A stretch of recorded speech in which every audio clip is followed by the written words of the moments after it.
Blizzard claws the Ferris wheel. A boy fogs the glass, gloves stitched jacks. My red tie whips. If I break the lock now, do I save him? Or drop him? Lake Michigan hurled the storm at us like it had a grudge. Snow came in sideways, needling my cheeks, working its way under the collar of my navy coat. The Ferris wheel above Navy Pier moaned and slowed, its gondolas catching the gusts like sails.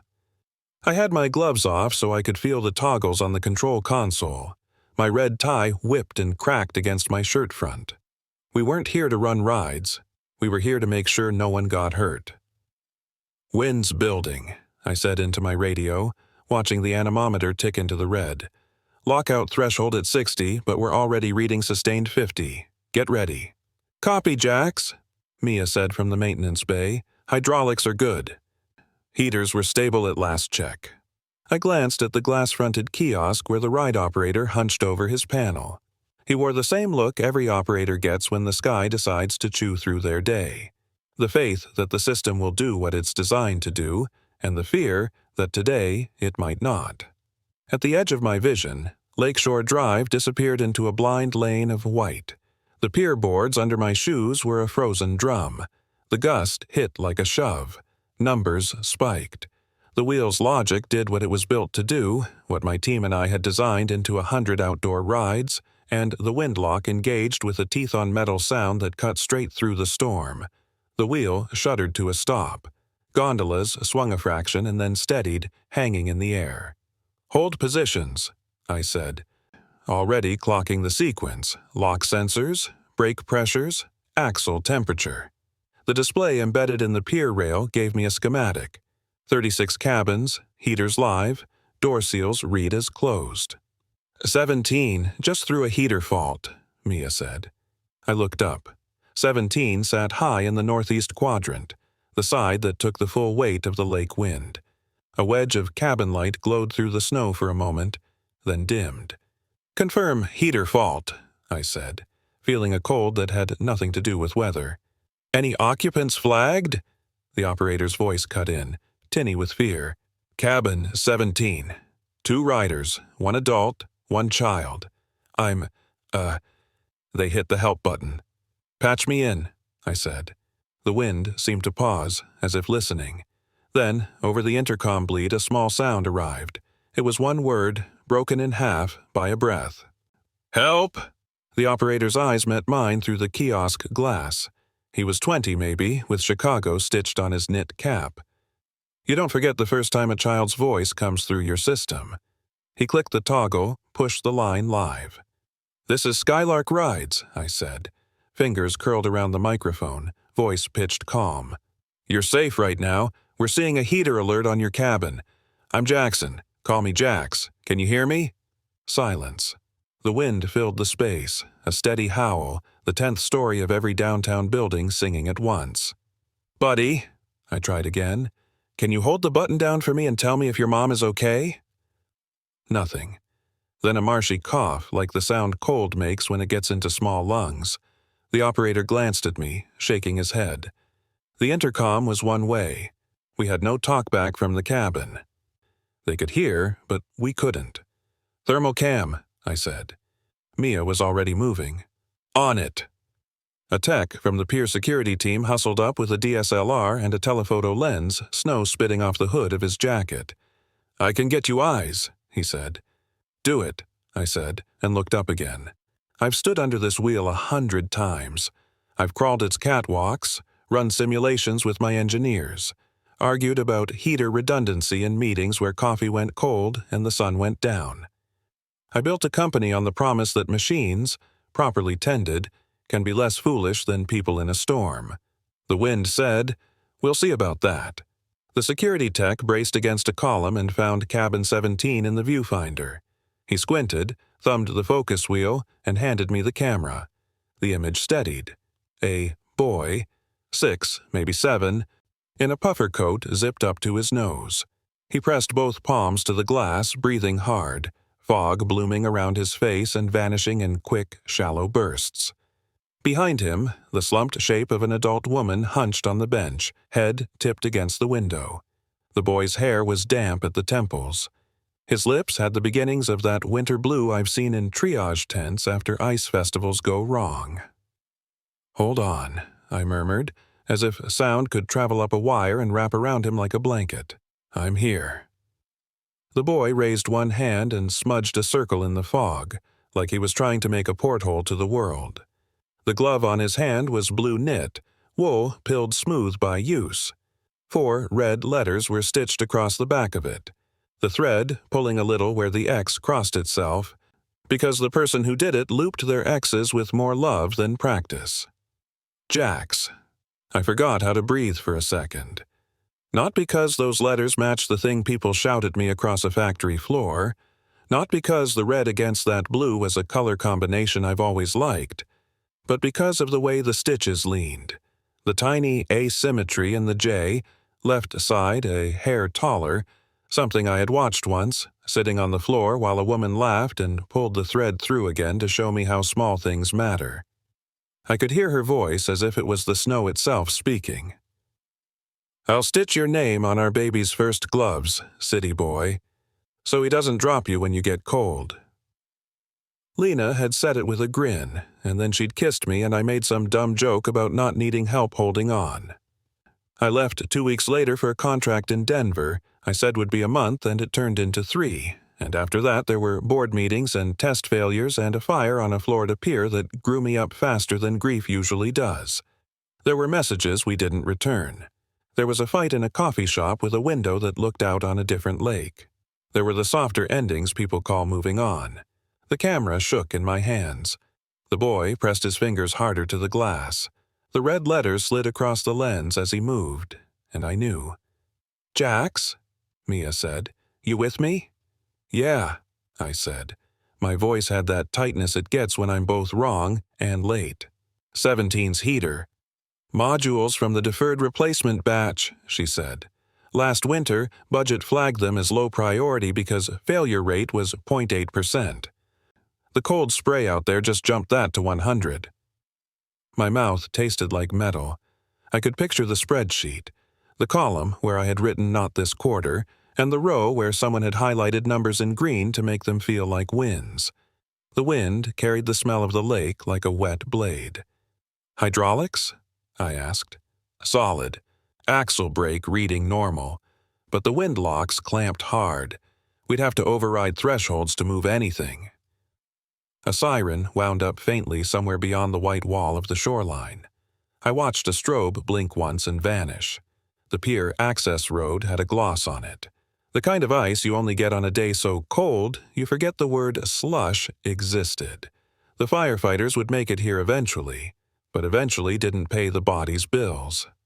"Operator," I said, moving to his window. "Hold the line open to 17. Keep the tone steady. No chatter." He nodded, eyes bright with the adrenaline that comes when a job gets bigger than the instructions printed on its wall. I took the thermal handheld from Mia and brought 17 into view again. The camera resolved the boy's face as a map of oranges and yellows fading to blue. The adult behind him was a twilight silhouette. Her chest rose once, shallow. "Pulse is weak on the adult if that chest movement is all we're getting," Mia said quietly. "Kid's losing heat fast. We have packs and a drone." We had one thermal delivery drone in the cage. The second had been out this morning on a demo flight for a city client who wanted to see if we could deliver hot packs to skaters on the Riverwalk without spooking them. It was still in a van somewhere, stuck behind a police barricade. I put a hand on the mesh of the parts cage like touching metal could steady me. "Get the ready drone on deck," I said. "Load it with heat packs, foil blanket, oxygen hood. We'll go through the vent port." "Jax, you want me to pilot?" Mia asked, already jogging. I looked up again. The boy had his brow pressed to the glass. He erased and redrew the little porthole with the heel of his hand so he could keep me in view. The letters on his glove were a flag I couldn't ignore. "I'll fly it," I said. "Copy." The maintenance bay hummed as Mia powered the drone. The rotors spun up with that mosquito whine that always makes me think of summer, which felt like an insult when winter was trying to make a point. I clipped the talkback mic to my lapel and lowered my voice. "Hey, buddy," I said, eyes on 17. "You're doing a brave thing, staying by your mom. I'm sending a little flying helper up with a warm pack and a special blanket. I need you to listen to my voice and follow my counts when it reaches your vent, okay?" No way to know if the words landed, but sometimes you talk not because sound is useful, but because silence is what fear eats. The security radio crackled. "Chicago PD says roads iced over at the bend. Tow truck slid. CFDs rerouting with chains. Weather says gusts to 65. Lifeguard tower suggests shelter in place." "Sheltering is dying slowly," Mia muttered. The drone lifted off, wobbling in the gust but holding attitude. I did what I've done 1,000 times in test chambers and not enough in storms. Breathed slow and let the machine be simple. Up, over, keep the hub in the periphery, vector along the support lines, ride the lull. "Prop temp?" I asked. "Dropping," Mia said. "Supercooling risk near the hub. We push too close to the axle and we'll ice the blades." I eased the stick, looking for the path wind makes that isn't obvious if you haven't made a life watching how air behaves around steel. A lull opened like a hallway, narrow and brief. I threaded the drone into it, watching the thermal feed split the white into useful shapes. The vent on 17's roof was a dark rectangle leading to something that could save a minute, maybe 2. In rescue math, minute plus minute is a life. 17 in sight, I said, going for the port. For a moment, the storm forgot to be angry and the drone ghosted steady. Then the gust hit us from port like it had been waiting to deliver a message. The drone skated left. Blade tips hissed, a sharp frost feathered across the camera, and then the feed fried into gray. "Lost it," Mia said, voice flat the way it gets when she's trying not to swear in front of God and customers. The drone pinwheeled, caught a beam, and tumbled out of frame. Heat packs fell like dull stars. I put my palm flat on the console. It's not usually my style to pray to machines. But I made this one, and if there is grace, sometimes it sits right in the hinges you over-engineered for just such a day. The drone slammed the pier and skittered under a bench. Still, a piece of orange plastic with our company name on it. If cameras could listen, that one would have heard my heart break and then harden. "Okay," I said, and the word came out level. "We have one shot left." Mia's eyebrows went up. "Jax, get me the second drone," I said. "It's a block away in the van, and the street is a skating rink. I know. Find another way." She looked at me like I'd asked her to invent asphalt. Then she took off at a run toward the security office, where I knew there was a set of keys labeled with a piece of tape that said Cold Ops. Sometimes the way forward isn't a shiny new path. It's the janitor's stare. I put the camera back to my eye. The boy in 17 had slid down onto the bench, his back against the glass, glove up, but fingers limp with the weight of wool. He was blinking too slowly. I pressed the mic. "Buddy," I said softly. "Stay with me. Hands to your mouth. Breathe into them. You're wearing good gloves, the blue ones, right? Do they say JAX? He shifted, and for a second I thought he was going to take them off, the way kids do when they think skin will be warmer than fabric. I shook my head like he could feel the motion through the snow. He didn't remove them. He lifted the hand instead, showed me the letters again, and then, God help me, he looked down the 100 feet between us, past the strobing lights and the swirling white, and he found me. My face was bare except for the stinging on my skin and my brows caked with blown snow. My hair had a crust of frost on it. I looked like any other idiot with a good coat on a bad day, but the stupid red tie gave me away. The boy's eyes caught it like a flare and his whole expression changed just enough to turn the knife. That's the color he used to tug when I came home late. I didn't know if he knew what he was seeing. It didn't matter. What mattered was that for the first time since the windlock hit, I felt the tight spring inside me snap into something I recognized. Not panic, not pride. Decision. Jax. Mia breathed into my ear, voice thin as a thread. Found it. Old security drone, no thermal feed, no fancy stabilization. It's a mule with rotors, but it'll carry a pack. Bring it, I said. I don't need pretty, I need up. She skidded back into the wind, cradling the ugliest drone I've seen since the days when this company was a garage with a fancy name. She'd taped a heat pack to a cradle under its belly and threaded the line for the oxygen hood through a zip tie. If we got it to the vent, all the boy would have to do was pull and press and trust me when I told him where his hands should go. I stole another look through the lens. The woman behind him, Lena, said a voice in me I had not allowed to speak in years, shifted and then didn't. The boy's breath misted the glass again, a fragile ghost of warmth that the storm was eager to eat. I put the second drone on the pier planks and felt the motors hum under my fingertips. My hands shook once, an honest tremor not from cold. I flattened them against the casing until the shake ran off into the machine. I remembered a coffee shop, a window, a promise I didn't keep. I remembered her laugh and the way she looped an X. I clipped the mic closer to my mouth. "Hey, buddy," I said, and my voice wasn't for the cameras or the board or the crew. It was for a boy in a sky-blue glove and the part of me that had always been waiting. Listen to me. I'm going to count for you. When you hear me say twist, you twist. When I say pull, you pull. I won't be late again. The wind leaned over the lake like it wanted to hear the end of the sentence. I took the sticks in my hands. The old drone rose, ungainly and stubborn, and headed for the quadrant where cabin 17 hung like a lantern in a white sea. Behind the glass, a small hand tightened. Red letters, bright as a heartbeat. "Jax," Mia said, close now, her breath a cloud. "You sure about the next part?" I looked up, the world a blur except for one square of glass with a boy inside it.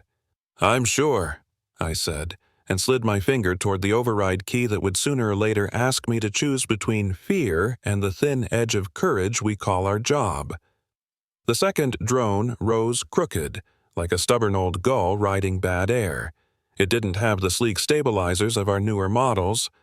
Its shell was a squared-off orange we'd used when Skylark was 3 people in a subleased workshop over a bakery. The heat pack was taped beneath its belly in a makeshift cradle. A clear oxygen hood trailed on a tether, the plastic rippling as the wind clawed for it. My fingers on the sticks felt every twitch of the rotors. The gusts translated into a tremor up my arms. "Hold your line," I whispered, to the drone or to myself. Find the quiet inside the loud. Chicago's lake wind doesn't just blow, it flows around steel like water in a riverbed. The spokes of the wheel made eddies in the white, a pattern you can't see until you've watched enough storms and enough structures argue. I let the drone drift, then corrected by fractions. Up across the first support, push in, check the yaw, don't fight the gust, ride the part of it that wants to help. "Props are colder than I like," Mia said, reading the little string of numbers that was our entire telemetry. "If ice feathers, you lose lift." "I won't get that close to the hub," I said, flexing my jaw as if that would shake ice off blades 100 feet up. "I'm using the lee behind the bracket. We'll come in at a shallow angle." On the pier, the operator kept the intercom button held down. You could see it in his knuckles. White, then pink, then white. The line meant the boy could hear me whenever I spoke. It meant we could be a human voice in a box of cold. "Buddy," I said into the clip mic, pitching my tone like we were talking over hot chocolate instead of gale noise. "I'm flying a helper to you now. It's ugly, but it's brave. When it gets to the square on your ceiling, you'll see a silver cap. We're going to twist it together, okay? We'll do it on my counts. 1, 2, then twist." No answer, because the wind had all the words on its side, but the boy lifted his glove again and flattened it to the glass. That made a circle of fog I could focus on when everything else wanted to smear. "Mia," I said, pre-stage manual override. She tapped in beside me, fingers dancing their precise ballet over a panel we both knew down to the burrs on its keys. Micro-step mode is gated behind the windlock interlock, she said. If we force the lock open with gusts over threshold, the logic throws a fault and re-engages. We need to put it into quadrant hold and then inch under a lull. I can sync the calipers so we don't yaw. Good, I said. Arm, but do not enable. Her hand hovered over a brass key. Micro-step would let us move the wheel one tooth's worth at a time. It would also trip every conservative safeguard I'd ever written, and emergency-only maneuver manuals bury in an appendix and lawyers underline twice. "Jax," someone said at my elbow. I turned. A security supervisor in a navy parka held a canvas tote patterned with tiny anchors. It was wet along the bottom where it had kissed the snow. The tag on the handle was printed, Carter L. The supervisor's eyebrows pulled up like he knew he was handing me something he didn't want to explain. "Found at the gate," he said. "They set their bag down to put on gloves. We didn't know who to bring it to until they said your name into the kiosk." I don't remember reaching for it, just the way the strap scratched my palm. Inside, a water bottle, a pack of wipes, a cinnamon granola bar, a paper program for the Pier's Winter Lights show crumpled at the corner, and a photo in a cheap acrylic frame. The picture was a summer moment. A woman with her hair in a bandana, laughing at something just outside the frame, holding a baby who was swaddled in a beanie with a pom-pom the size of a lemon. The baby's eyes were blue in that way newborn eyes pretend they'll stay. The woman's eyes, hers, were a brown the camera couldn't fully catch, like they'd been brewed with patience. Lena. The space between my ribs changed shape. I flipped the frame over with my thumb, and there it was, on the cardboard backing. A note in blocky handwriting trying to behave like cursive. For Jax to see later. My red tie flipped up and hit my chin. I steadied the photo and put it back in the bag. Not because I wanted it out of sight, but because the sight of it stole a slice of time I didn't have. Later had been the enemy of our life. I wasn't giving it another inch. "Guest list?" I asked the supervisor, my mouth dry. He glanced down at his tablet. "Carter, Lena. Checked into 17 at 14:22. The numbers entered me like heat and pain at once. I looked up. The boy was slipping sideways on the bench, gravity trying to take him from the glass. He lifted his head because the habit of listening to a voice is older than comfort. He pressed his glove up again, like he could hold his place with that one small flag. "Back on the sticks," I muttered to myself, and put the controller where it belonged, between my hands and my fear. The drone nosed toward the gray square of the cabin's roof vent. Its shadow skimmed the snow-clotted beams. I could feel the prop wash through the sticks, a roughness like rubbing your hand over a cat the wrong way. I eased back. The belly cradle cleared the lip of the vent grill. "Hold there," Mia said. "You're good." "Buddy," I whispered, "are you looking up? See that square? There's a cap. We're going to twist. Can you put your hand on it? Even if your glove is slippery, you can do this. Ready?" The drone bumped the grill. The oxygen hood's tether snagged on a bolt and fluttered like a fish on a short line. I exhaled slow and eased an inch forward. "1," I said. The boy craned his neck. He was so small in that big acrylic box, and the way he squinted up reminded me of the way he'd probably squint at falling snow to see if it was going to stick. He reached. His glove skated on the metal once and then found the edge. 2. He stilled, shoulders tight. "Twist!" Through the camera's limited view, I saw the cap turn a quarter. He didn't have leverage for more. I had to give him something to push against. "Mia," I said, "I'm going to push the pack down to wedge against the cap. When I say twist again, he'll get the friction." "Do not shear the tether," she said, like she was standing between me and a ledge. "If you lose that hood, you don't have another." "I know," I said. "On my mark." I tipped the drone just enough for the heat pack to lean onto the cap, a soft weight for a boy's hand to work against. The tether tightened. The hood puffed like a jellyfish in a bad current. The whole world consisted of 3 inches of metal and one small hand. Twist. The glove turned. The cap came off with a dull, "Give you could feel through the sticks if you were holding your breath." The vent opened to a small shaft black with cold. "Good," I said, and couldn't keep the crack in my voice out of the word. "So good. Now pull the silver packet. Pull, buddy, pull." He fumbled, almost dropped it, then clutched it like a treasure. It was a chemical heat pack, the kind you crack like a wishbone and shake to life. If he'd been any younger, I'd have doubted we could coach him. But 6- and 7-year-olds know how to make things work that adults overthink. "Listen," I said. "Fold it where the arrows meet. Hear the pop? Shake it. 1, 2, 3, 4, 5. Now, tuck it inside your jacket. Hold it to your chest. That's it.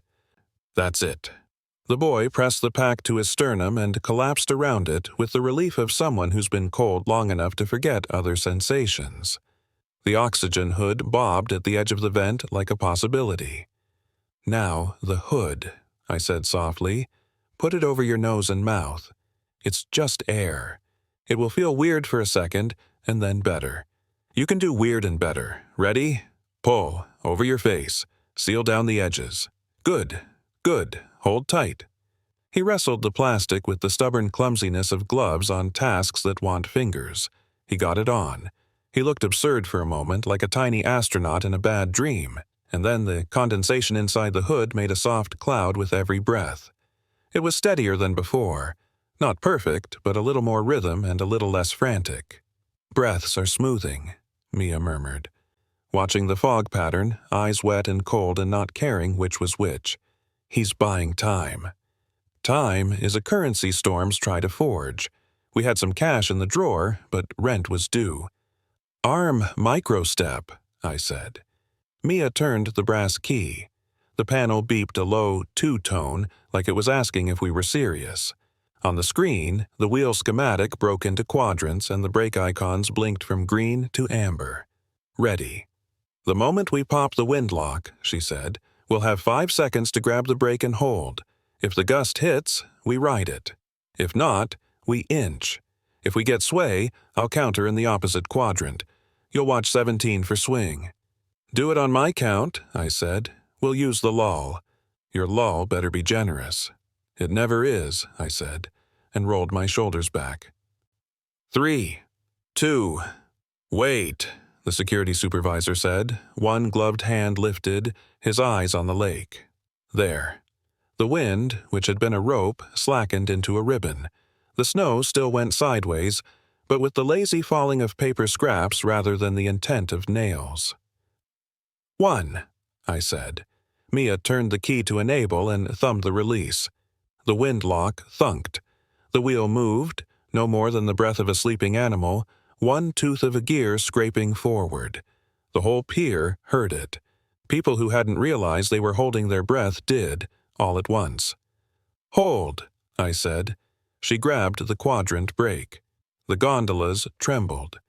17 swayed a degree and then settled. The drone rocked, and I corrected. We had just yanked, gently, a few thousand pounds of winter into a new pattern. "Again," I said. "But wait for my count." She did. We found another ribboned lull and took another inch. The gust spiked. The override logic flashed an angry triangle. Mia killed it with her thumb and a line of profanity in her head that I knew by heart. The wheel wanted to be still. The air wanted everything to move. Between them sat our decisions. "CFD says 10 minutes out," the security radio said. "Chain's working. They're bringing a basket and straps." 10 minutes is a long time for hypothermia, Mia said. "It's also forever for a pivot bearing under load in this temperature," I said. "We're not rushing. We're refusing to freeze." The boy lifted his glove. He pressed the letters to the glass, then tapped lightly with his knuckles. 3 quick, 1 long. I hadn't realized until I saw it that I'd been counting out loud not just for him, but with him, building a rhythm the body could cling to. The pattern was an accident of the windlock cycle, and it was also something else. A little code Lena used to drum on my shoulder when I disappeared into my head. 3 quick, 1 long. Land. Be here. I nodded up at him, a movement so small the camera probably didn't catch it. My chest hurt in the way cold and memory conspire to make certain griefs feel freshly carved. A distant siren grew less distant. Headlines began to crawl across phones. Somewhere, a board notification pinged a calendar with a meeting that would happen or not, depending on whether I was still the kind of man the team wanted to follow. None of that mattered while a boy held a heat pack to his heart. "Again," I said, and we took another tooth. 17 came a little lower. The platform was still a lifetime away. But not as many lifetimes as it had been. The drone bucked. I corrected. Then the gust changed flavor. Colder, laden with spicules of ice that hadn't had time to become proper snow. Frost feathered along the leading edge of the rotors, faint and elegant. "Mia," I said, thin-voiced. "Prop icing. I'm backing off the vent." "Clear the roof," she said. "If you go down the shaft, you'll block his air. Get the tether free." I eased the drone back. The hood tugged. The tether snagged on the same bolt that had been a friend a moment ago. The drone jerked. The hood stretched and then went still, caught halfway between the world and the boy. "Damn it," I said, but more like a plea than a curse. "Hold, buddy. Breathe. Hold." An idea landed as if the wind itself slipped it under the door. "Mia," I said, "give me 2 inches on the wheel. Now." "We don't have a lull," she said. "We have leverage," I said. "If 17 rises relative to the bracket, the tether slackens." She didn't argue further. She turned the key like she was throwing a baseball inside a church. The wheel creaked a hair. The tether sagged. I backed the drone and the hood popped free and slipped clean down the vent like a sigh relieved to be let through. The drone, lighter, rose on the gust like a kite. "Go," Mia said. "Take it away from the structure before you ice." I pushed it into the lee and let it hover where the wind was the kind of mean you can anticipate. "You too," the security supervisor said, low, a soldier's kind of praise. "That was tidy." "Not tidy enough," I said. "We're not done." We worked the micro steps like a metronome you had to trick into being steady. The ride operator's jaw unclenched by degrees you could count if you owned a micrometer. We lost ground when a squall punched through and the override screamed and Mia killed it again, the way you slap a hand away from a hot stovetop. We gained ground when the wind remembered we were smaller than it and didn't bother to aim. The pier under us yelped and groaned and continued to be itself. At some point, my phone buzzed in my pocket, the haptic pattern for a number I almost never let go to voicemail. I let it. I wasn't stepping off the line for a man who liked to talk about winterized ROI models when my model for the day was breath in a small box. The boy lifted his glove again, but this time he didn't press it to the glass. He held it up and looked at it, really looked at it, like he was trying to see more than wool. Or like he was telling himself a story. The letters mean warmth. The letters mean the person who made the letters might be down there. The letters mean hold on. "Jax," Mia said, quieter, so it felt like we were alone in a room that had wind for walls. "You okay?" "No," I said, honest. "But I'm fine." The hospital in my memory smelled like antiseptic and lemon cleaner and regret. The coffee shop had smelled like cinnamon and breaking points. I don't know what this cabin smelled like. Fog and fear and the plastic of the hood, probably. But I hoped, ferociously, that one day he would remember it as the place where something turned instead of the place where it stopped. "Ready," I said. "One more micro step, then we hold. We don't get greedy, we give the frame a rest." Mia arched a brow at me. "Who are you calling greedy?" "Me," I said, because I had once wanted too much from a calendar and too little from a life. We took the step, we held, and then the wind, with that mean little intelligence it shows when it knows what you want, shifted to the south and threw a tantrum that made the gondolas sing. "Countersway," Mia snapped. "Quadrant 3, give it a kiss." She feathered the opposite brake. 17 oscillated. Once, twice, then found center like a tired skater finding the line again after a stumble. The drone skittered sideways, and I righted it. The intercom hissed with the white noise of air moving over a cheap microphone. Inside the cabin, the boy's breaths made their small cloud. The woman behind him didn't move. "CFD on site," the radio said. "Setting anchors, bringing the basket up the utility staircase. 5 minutes." 5 minutes, Mia repeated, just to make the number feel like it would behave. A TV camera got too close to the maintenance bay door, and someone in a yellow vest stepped in front of it like you swat a mosquito. You aren't in the mood to entertain. Somewhere downtown, a set of investors compared my crisis decisions to a line graph and found them wanting. On the pier, a mother's bag sat open to a photo that had waited to be looked at and a note that had decided it wouldn't leave me alone. "Again?" Mia asked. I looked up at 17. The boy had slid back to the glass, the hood fogged, the glove up. He tapped 3 quick, 1 long. He wasn't tapping for me to move the wheel. He was tapping a rhythm through time, a message on a door I had left too many times without knocking. "Again," I said. And then I put my thumb on the brass key that would take us out past the line I had drawn for 100 sites on 100 bad days, where protecting the system and protecting the person argue, and I turned. The wheel groaned under the strain, an animal sound made of metal and cold. Every instinct I had told me to stop. The safety parameters in my head screamed warnings about structural stress, bearing fatigue, and torque differential.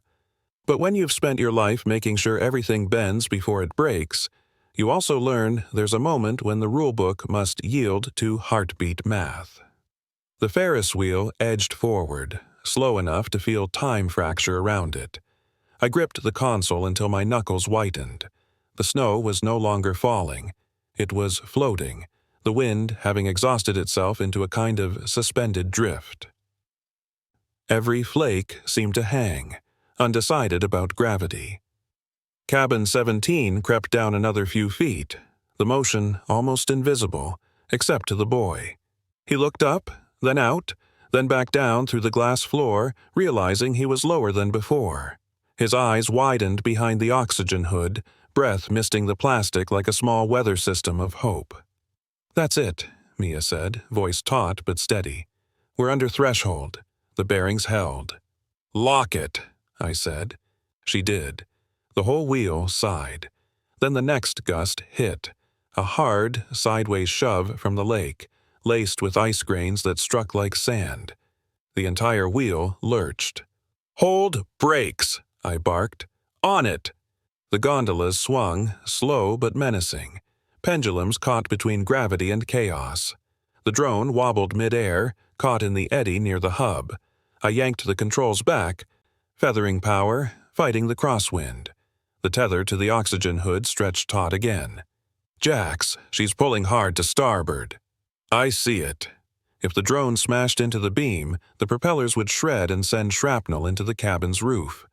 I dropped the throttle, let gravity take a second of control, then gunned it again, looping out wide until the gust broke. The drone leveled. Inside the cabin, the boy had braced himself against the glass, holding the heat pack to his chest with one arm, his other hand clutching the glove letters to his mouth like a prayer. "Temperature rising," Mia said, reading the thermal feed from the secondary cam. "Core's climbing, 91 degrees. He's pulling back." I exhaled. 91 wasn't safe, but it wasn't dying. Behind the boy, Lena still hadn't moved. Her face was turned toward the floor, a lock of hair frozen to the glass. I could see her reflection in the ice. Still, beautiful, terribly still. My throat tightened. "Emergency team, this is Skylark Control," Mia called into her radio. "Cabin 17 descending under micro-step. We have 1 child responsive, 1 adult unresponsive, presumed hypothermic. ETA to platform, 5 minutes if wind holds." Static, then a voice came back through the blizzard haze. "Copy that. Basket's moving. We'll meet you at quadrant access." I looked up again, barely breathing. "Buddy," I said softly into the mic, "you're doing so good. Keep that pack on your chest. Breathe through the hood. Slow in, slow out. Can you give me a thumbs up?" He pressed his glove to the glass and did it. A shaky, tiny thumbs up that hit harder than any applause I'd ever earned in a boardroom. "That's my guy," I whispered. "Axle temp's dropping fast," Mia warned. "We're getting icing on the bearing. If it seizes, then we'll inch the cabin ourselves." "Jax, that's not legal," I finished, half smiling through the frost on my lips. "Neither is letting him freeze." She swallowed her protest.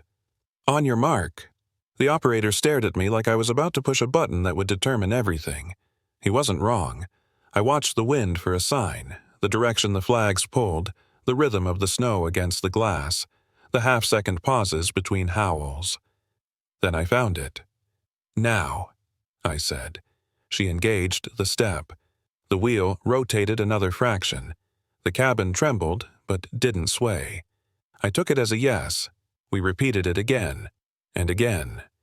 Each move a negotiation between precision and prayer. The world narrowed to hydraulics, breath, and the child's fogged window. Then, on the fourth step, something cracked. A high, brittle sound from above. "Bearing split!" Mia shouted. The wheel jolted, a sickening dip that dropped the cabin 3 feet before the secondary brake caught. The boy slammed against the side, the heat pack tumbling. He let out a small, terrified cry we could hear through the glass even over the storm. "Hold!" I shouted, heart punching my ribs. "Hold, damn it! Brakes engaged. We're stable." The wheel froze again. Every muscle in my back went rigid. I forced myself to breathe, to unclench my jaw before it cracked too. Through the scope, I saw the boy looking down, right at me. His gloved hands shook, then flattened against the glass. He wasn't crying anymore. He was mouthing something. "Jax," Mia said. "He's saying something." I zoomed in, tracking the movement of his lips. Just one word, repeated. "Mom." I looked past him at Lena. Her head had shifted slightly, just enough that I could see her mouth open. A breath fogged the glass beside her. "She's alive," I whispered. "She's still in there." "Get the medics ready!" Mia shouted into the radio. "Adult is breathing. Repeat, breathing." The crew below scrambled into motion, hauling ropes, securing lines. A firefighter in a red parka clipped onto the ladder rig, his silhouette blurring into snow. The cabin was maybe 40 feet from the platform now, so close it hurt. But the main bearing above us was iced solid, and any major move risked a catastrophic slip. "Too dangerous to turn again," Mia said. "We can't rely on the hydraulics." "Then we take the load off the gear," I said, scanning the schematic. "If we heat the core housing, the expansion could free the rotation." "With what? The torch kit's not rated for that altitude and you can't get a flame up there in this wind." "I don't need a flame," I said. "I need electricity." Her head snapped toward me. "You're not serious." But I was already moving toward the control column, tearing off my gloves. The maintenance battery feed to the axle housing is still live through the regulated service bus. "Jax, that's a 48-volt line. You'll fry yourself." "I built the regulator," I said. "I can safely bleed a few amps through the housing, enough to thaw the ice without risking the circuitry or us." She hesitated just long enough for me to yank open the panel. Inside, the terminals were rimmed with frost. I touched one with my bare fingers and hissed. Instant burn. Skin searing on contact with metal colder than ice. I didn't care. I twisted the coupler, fed the emergency bypass circuit into the live line, and rerouted the current through the rotor housing. The hum built slowly, a low, throbbing sound that rose under our feet. The metal itself began to vibrate, the ice hissing as it softened. "Temperature's climbing," Mia said, reading the gauge. "You're doing it." The boy pressed his face to the glass again, watching the faint steam curl from the hub above. His eyes met mine one more time. I nodded once, steady, like a promise. Then, softly, the axle moved. Just enough. "Now!" I barked. Mia slammed the micro step. The cabin descended the final span, the structure sighing like relief itself. At 12 feet above the platform, the medic's basket reached the window. They smashed the emergency latch with a hammer and pulled the door open. Steam and snow spilled into the night as hands reached for the boy. He disappeared into red jackets and oxygen masks. When Lena's limp form followed, I saw her arm slide free. Her hand still gripping the photo from the tote, the edge frozen to her glove. The wheel stopped. The power regulator blew with a small pop. The lights flickered and went out. For a moment, only the drone's blinking diode lit the scene, a tiny, stubborn heartbeat in the storm. "Jax," Mia said, voice trembling between exhaustion and disbelief. "You did it. They're down." But I didn't answer. I was staring at my burned hand, at the blackened fingertips that smelled of ozone and metal. The pain hadn't arrived yet. Only the hollow. In the distance, the medic team shouted vitals. "Boy stable. Adult breathing shallow. Possible hypothermia, but responsive." I sank to my knees on the icy pier, the red tie hanging limp against my chest, soaked and stiff. The drone finally landed beside me, its rotors clicking as they wound down. For the first time in years, I whispered the only word that still had meaning left. "Lena." Mia crouched next to me, her gloved hand pressing over mine. "She's alive, Jax. And that boy—" She paused, her voice catching. "He looks just like you." I closed my eyes.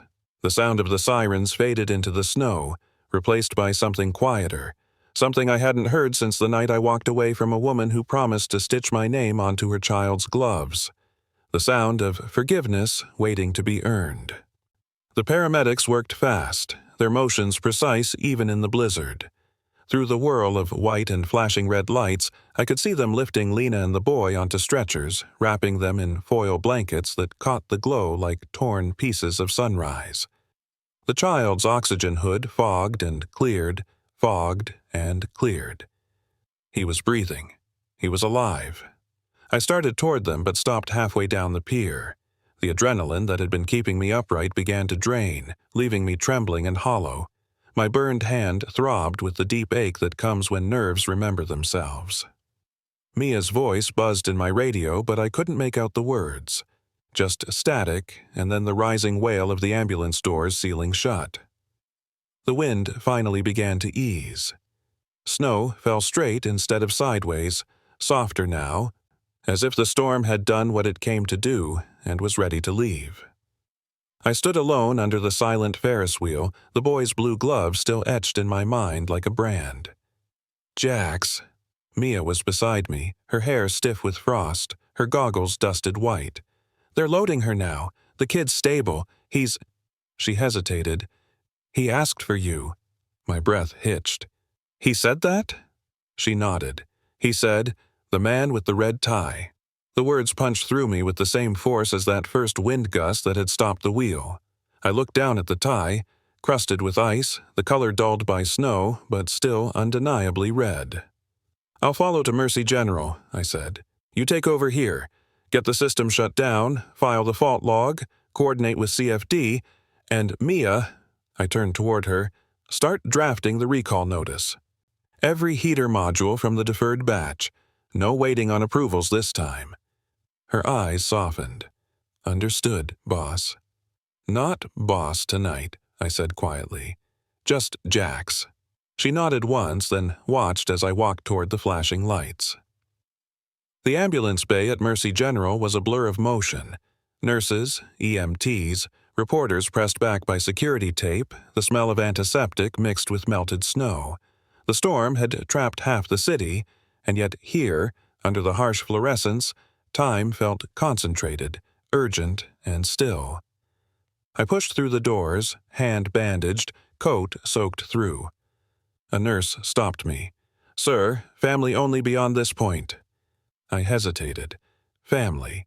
I wasn't sure I had the right to claim that word, but before I could speak, a voice cut through the noise behind me. "Let him through. He's the one who saved them." It was the paramedic, Hernandez, according to his badge. His eyes met mine with the calm recognition of someone who'd seen both disaster and grace in the same breath. "Kid's awake," he said. "He won't stop asking about the man in the red tie." The nurse stepped aside. Room 214. The hallway was long, lit by tired bulbs that hummed faintly. My shoes squeaked on the polished linoleum. I passed a vending machine, a cart of blankets, a janitor mopping melted footprints. Every sound seemed distant, muffled by what I was about to face. Outside the door, I paused. My hand shook as I reached for the handle. For years, I'd rehearsed what I'd say if I ever saw Lena again, if there was ever a chance to make things right, but nothing I'd imagined fit this moment. Inside, the room smelled of saline and warmed air. The boy lay in a hospital bed, tubes snaking gently from his arm, monitors tracing his heartbeat in small green peaks. Lena was beside him, pale but awake, a nasal cannula feeding her oxygen. Her hair, once dark and sun-warmed, was now threaded with strands of silver I'd never seen before. When she saw me, her eyes widened, not in surprise, but in the kind of recognition that reaches deeper than memory. "Jax," she whispered, her voice raw, half-broken. I stopped at the foot of the bed. "Lena." For a long moment, we said nothing. The boy stirred between us, his small hand curling around the edge of his blanket. His cheeks had regained color. Then he blinked, noticed me, and smiled.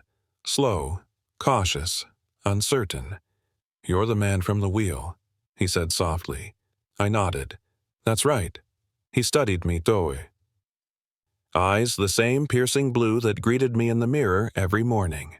Then, after a pause, he said, "Mom said your name is Jax." My throat closed. "She told you that?" He nodded, then turned to Lena. "Mom, is he the one you told me about? The man who built the rides that touched the sky?" Her gaze held mine. Tears welled, not the sudden kind, but the ones that had waited a long time to fall. "Yes, sweetheart," she said. "That's him."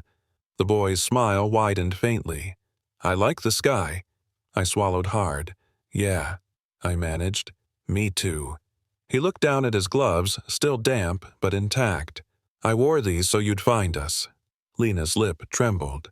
"He wanted to go to the pier because he saw the ad for the new wheel," she said quietly. "He said, 'Mom, maybe we'll see Dad's name on it.' I didn't think—" Her voice broke and I didn't think you'd actually be there." I stepped closer to the bed. The monitors beeped steadily, the sound like a quiet clock marking second chances. "I shouldn't have left," I said, my voice barely audible. "I thought I was giving us time to build something that mattered, but the company became the only thing I built." Lena looked at me, eyes red-rimmed but fierce. "And yet tonight, that company saved our son." The word, "our," hit harder than any rebuke could. I couldn't stop the tears that welled, hot against the chill of my skin. The boy blinked between us. "You mean he's—" He stopped, searching my face. "You're my dad?" I knelt beside the bed, careful not to touch the IV lines. "I think I am, buddy," I said, voice shaking. "If you'll let me be." He hesitated only a second before reaching out his gloved hand, the one with my stitched name. The fabric was frayed, the red thread faded, but it was still there. I took it gently, feeling the tiny roughness of the stitches beneath my thumb. Lena's tears spilled over. The monitor beeped softly in rhythm with the boy's pulse, steady and alive.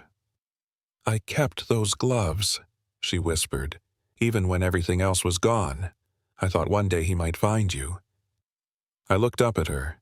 "He did," I said quietly. "He found me when I'd forgotten what I was supposed to be." For a moment, the room was silent except for the hum of the heater and the faint snow tapping against the window. Then the nurse returned, clipboard in hand. "He's stable, but he needs rest," she said gently. "You all do." Lena nodded. "Thank you." The nurse left. The door closed. I sat back in the chair beside the bed. The boy's eyes were already fluttering shut, the oxygen monitor still tracing gentle waves.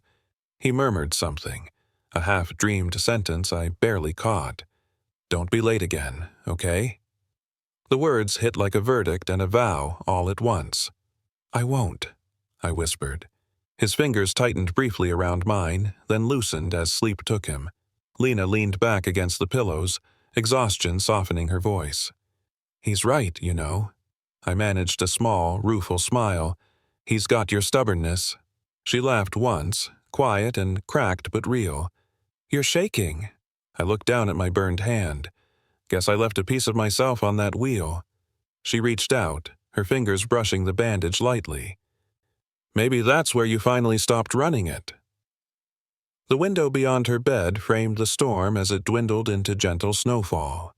Somewhere outside, the lights of Navy Pier glowed faintly through the haze. The wheel still stood, silent now, waiting for morning. "I'll stay," I said finally, "as long as it takes, whatever it takes." Lena's eyes softened. "You always did make promises like they were blueprints." "This time," I said, "I'll build it right." She smiled faintly, her eyes closing as sleep pulled her under. I sat there until the first light of dawn began to break through the window, the snowflakes glowing gold.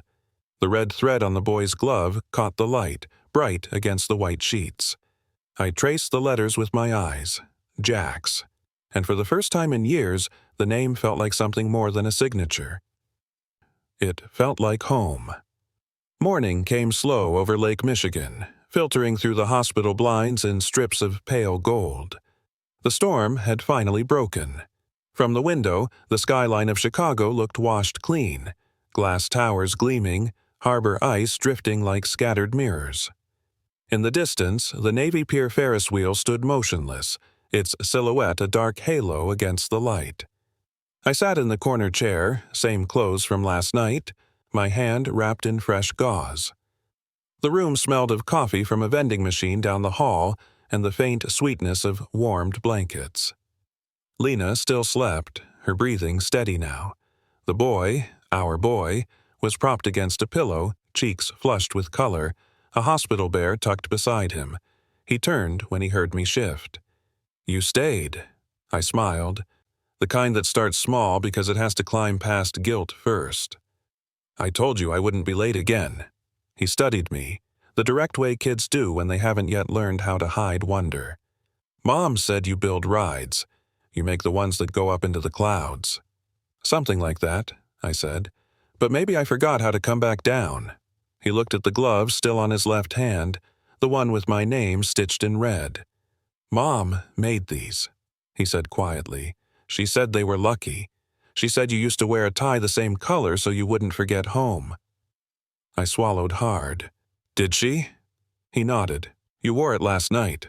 I touched the fabric. It was still stiff with dried snow, edges darkened from the storm. "Guess it worked," I said softly. He tilted his head.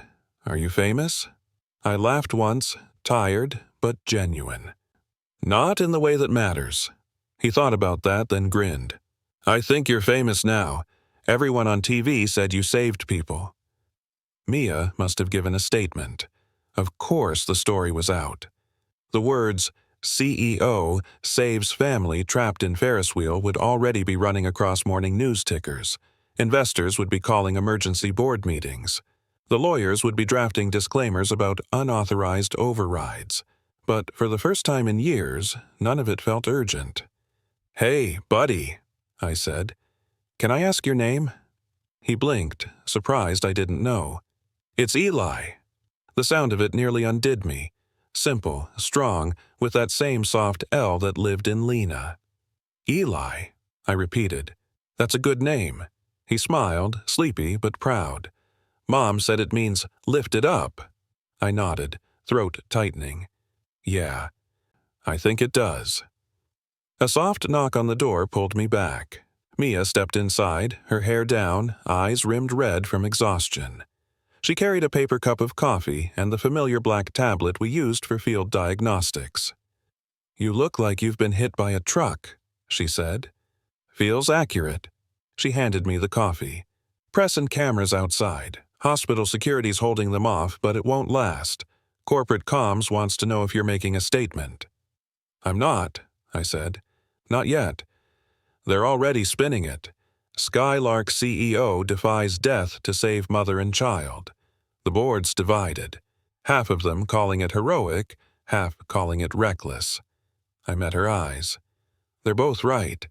She sat beside me, lowering her voice. "I watched that wheel stop from the pier base. I thought you were going to die out there. But you didn't. You fixed it with your hands. Bare hands, Jax. I saw you reroute power like it was instinct. It wasn't instinct, I said. It was guilt. She hesitated. That's still a kind of courage. I looked toward the bed. Eli had fallen back asleep, fingers curled around the glove like it was a talisman. I need to make things right, I said quietly. Not just for him, for every kid who trusts that the machines I build will keep them safe. Mia nodded.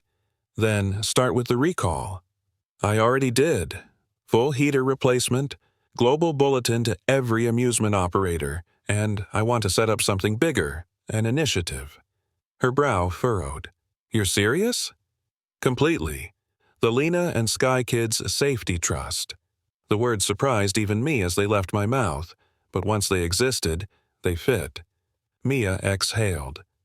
Named after her.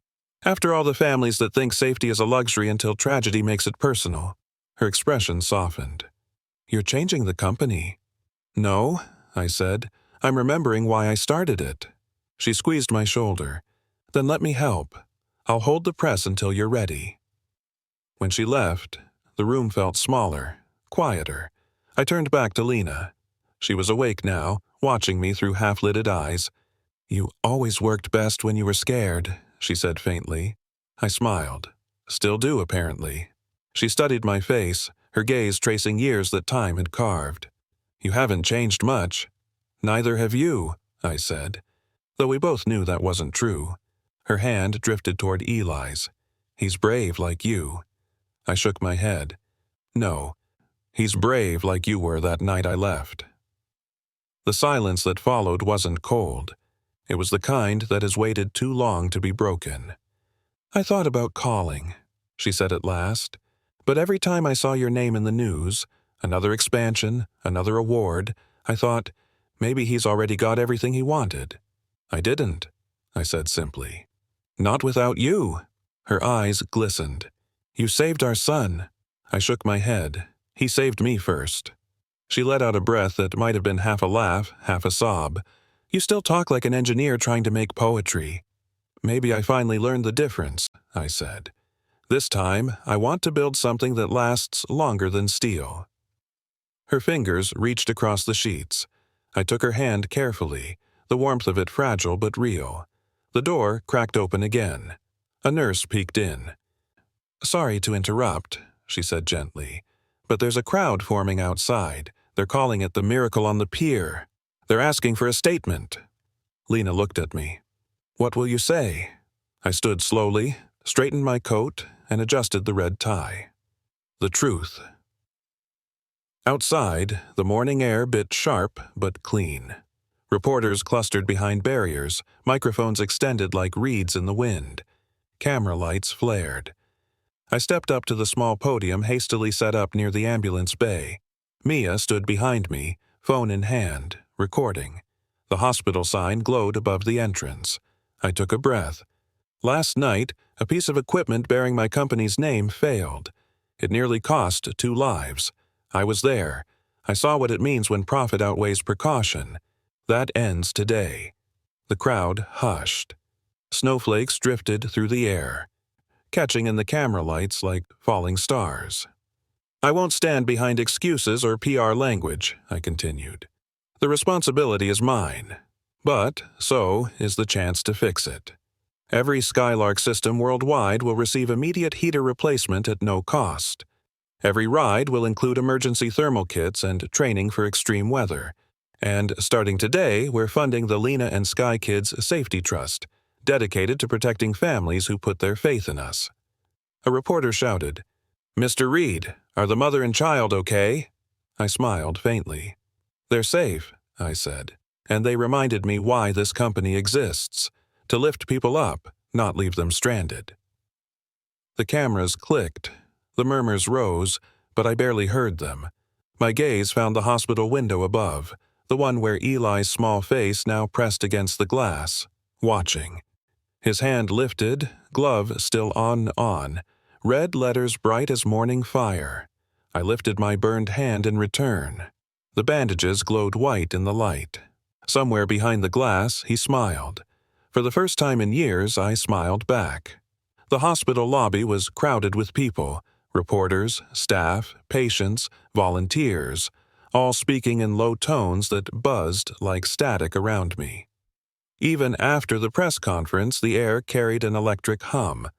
Someone had posted a photo of Eli waving from the hospital window beside me, raising my bandaged hand. The caption read, "The man in the red tie kept his promise." By evening, it had gone viral, but I didn't stay to read the comments. I took the elevator back up to the pediatric wing, needing to be somewhere quieter, somewhere real. When I stepped into room 214 again, the light had changed. The storm outside was gone completely.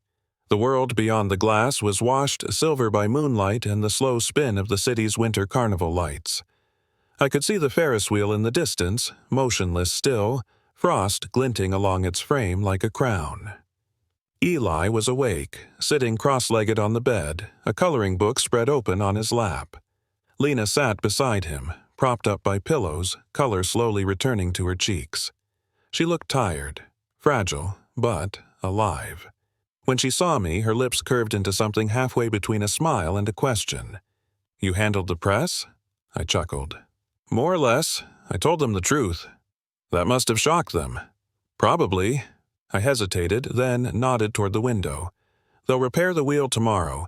Engineers are already thawing the bearings, and the fund, it's official. Papers are being drafted tonight." Her expression softened, pride and disbelief blending together. "You really did it. I owed you more than words." She looked down at her hands, the same hands that had sewn red thread into wool once upon a winter I barely remembered right. "You always tried to fix things with action," she said, "even when all I needed was you to stop and listen." I didn't argue. She was right. Eli lifted his head.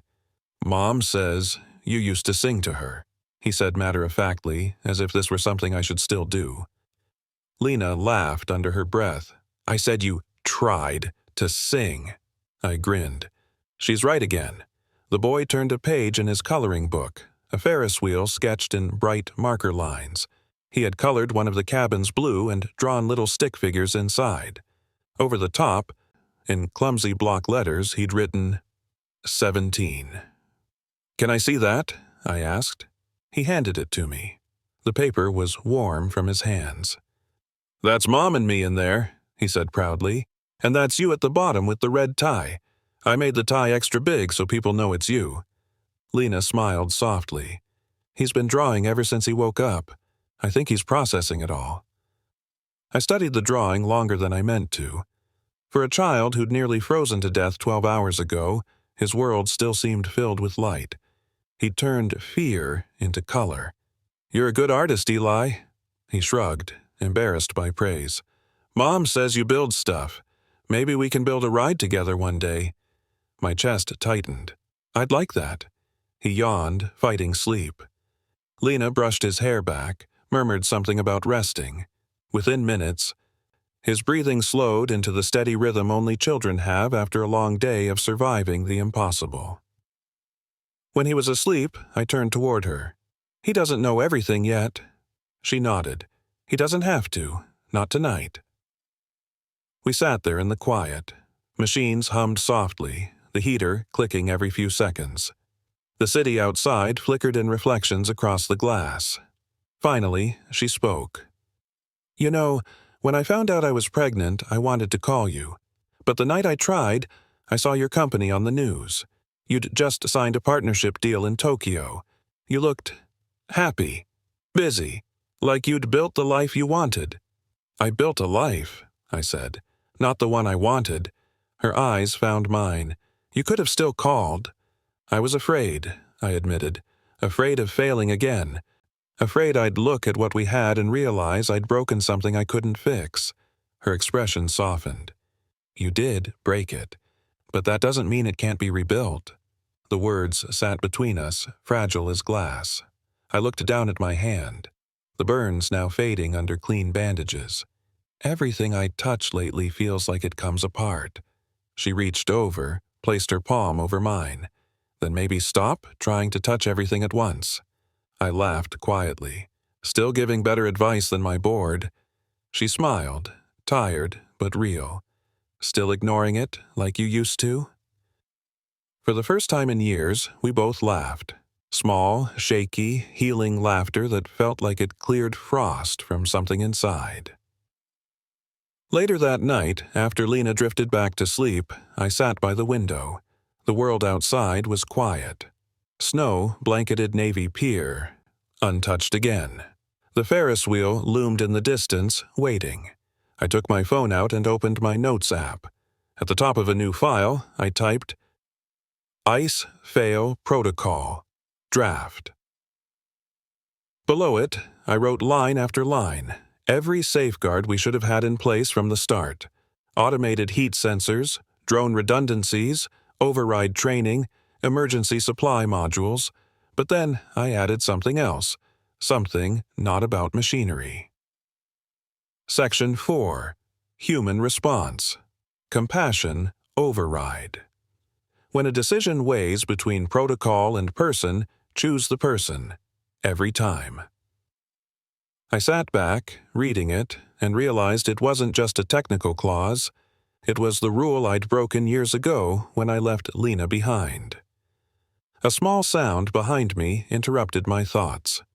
Eli had stirred, his glove slipping off the side of the bed. I picked it up. The red thread caught the moonlight. Tiny, uneven stitches, each one a heartbeat frozen in time. I turned it over in my palm, feeling the warmth that lingered from his hand. The name wasn't just mine anymore. It was his too. By morning, the world had turned to glass again, thin sunlight glinting on every frozen surface. News vans still lined the street, but most of the cameras were focused now on the repaired wheel rising slowly above the pier, its first rotation since the storm. I stood by the hospital window with Eli perched on the chair beside me. "It's moving again," he said, pointing. "Yeah," I said. "Took a whole team to make that happen." "Did you fix it?" I smiled. "Not alone. Nobody fixes something like that alone." He nodded solemnly, as if filing that truth somewhere important. Then he reached up, tugged at the edge of my tie. "You should keep wearing this," he said. "Why's that?" "Because when I saw it in the snow, I knew you were coming." I looked down at him, at his bright blue eyes and the faint reflection of the wheel turning in the glass. "Then I guess I'll never take it off." Behind us, Lena's voice was quiet, but sure. "That's good, because we're not going anywhere this time." I turned. She was standing in the doorway, bundled in a hospital sweater, her face pale but strong. "We?" I repeated. She smiled faintly. "Eli and I. Chicago's home. You have a lot to fix here, not just at Skylark." I nodded slowly, understanding. The wind outside pressed lightly against the window, the city waking under a sky washed clean. And, for the first time in years, I didn't feel like I was standing above the world trying to control it. I felt like I was part of it again. A week later, the city had thawed into motion again. Lake Michigan shimmered under a clear, cloudless sky, and Navy Pier hummed with cautious life. The Ferris wheel spun slowly now, its frame newly fitted with heater coils that pulsed faint warmth into the winter air. The first reopening ride was closed to the public, just a test rotation for safety engineers and city inspectors. But there was one extra passenger list the team didn't know about. Eli stood between Lena and me at the base of the wheel, bundled in a navy jacket and his familiar blue gloves. The red thread had faded a shade lighter since that night, but the letters still spelled Jax, imperfect and permanent. He tilted his head back, staring up at the massive spokes cutting across the morning sky. "It doesn't look scary anymore," he said. "That's because you're braver now," I told him. "You've already been higher than most people ever will." Lena squeezed his shoulder. "And because it's safe. Your dad made sure of that." The word "dad" came out easy from her lips. It caught me off guard, a quiet miracle of its own. I didn't respond right away. I couldn't. Eli grinned.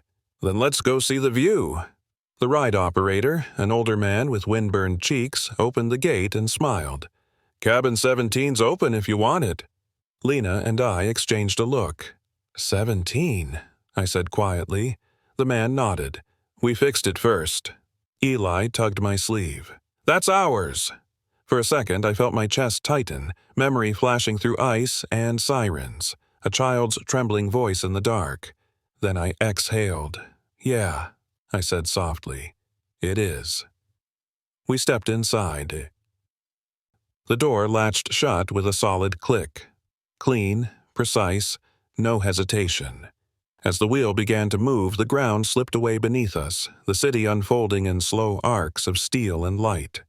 From up here, Chicago looked like forgiveness written in skyline. Eli pressed his face to the glass.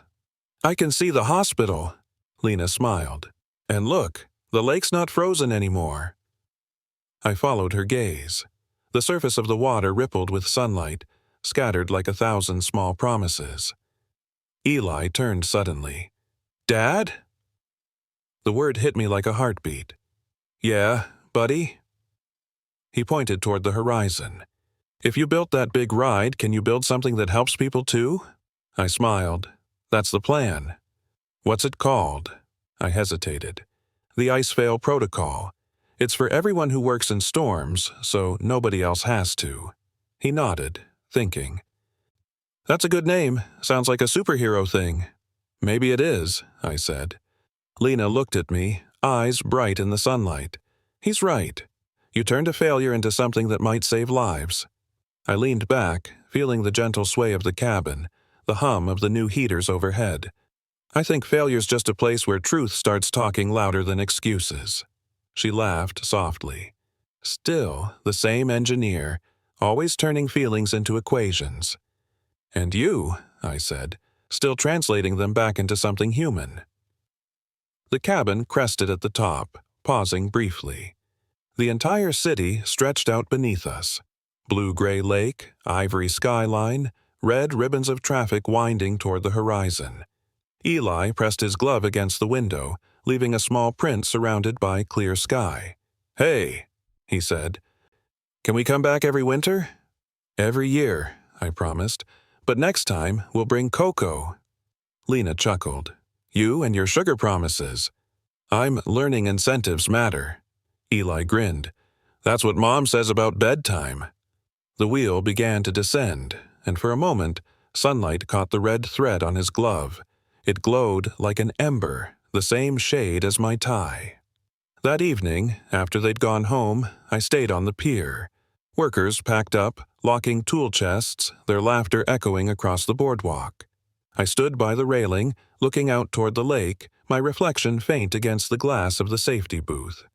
The city had gone quiet again, the kind of quiet that only follows repair. Behind me, footsteps crunched on salt and snow. "Still working?" Mia's voice said. I smiled. "Trying to make sure we never repeat that night." She handed me a folder. "Inspection report signed off. The city's recommending you for a civic commendation. Tell them to give it to the rescue team." "I already did," she said, then added, "The board voted this morning. They're naming you CEO Emeritus. They want you to take a step back.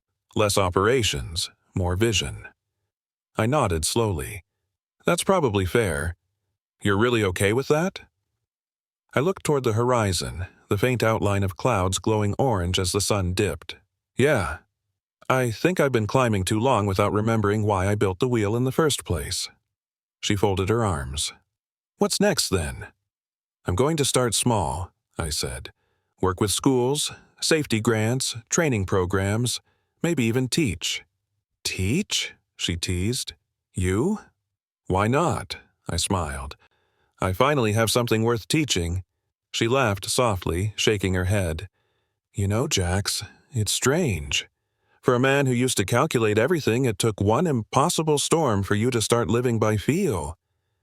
"Maybe that's what love does to equations," I said. "It changes what the constants mean." Her smile faded to something quieter. "You deserve this peace." "Not deserve," I corrected, "but I'm grateful for it." She left me there by the railing.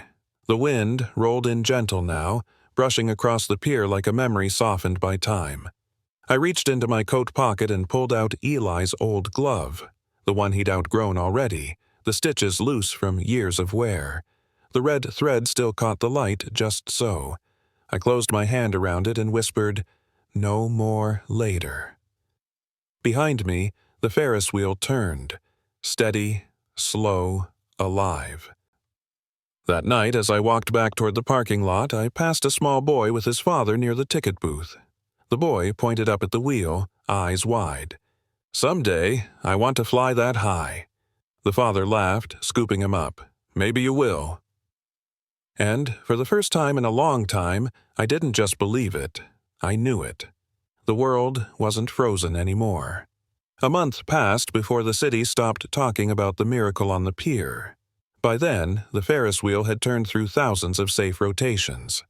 The Lena and Sky Kids Safety Trust had already installed new heater retrofits across 6 Midwest parks, and Skylark's name, once a symbol of crisis, had become something steadier. But for me, the real change wasn't in headlines or boardrooms. It was in quiet places, like Lena's kitchen on a Sunday morning. Steam curled from a pot of coffee while Eli stacked pancakes on plates too small for his ambition. The smell of butter and maple filled the air, cozy and familiar. The snow outside the window was melting, revealing wet pavement glinting under sunlight. "You're getting better at this," I said, watching him pour syrup with dramatic precision. He grinned. "Mom says cooking's just engineering with sugar." Lena looked over her shoulder. "And cleaning up is the real test." Eli laughed, mouth already full of pancakes. I sat at the table, the morning paper folded beside my plate. The front page carried a story about the Icefail Protocol rollout, but I wasn't reading it.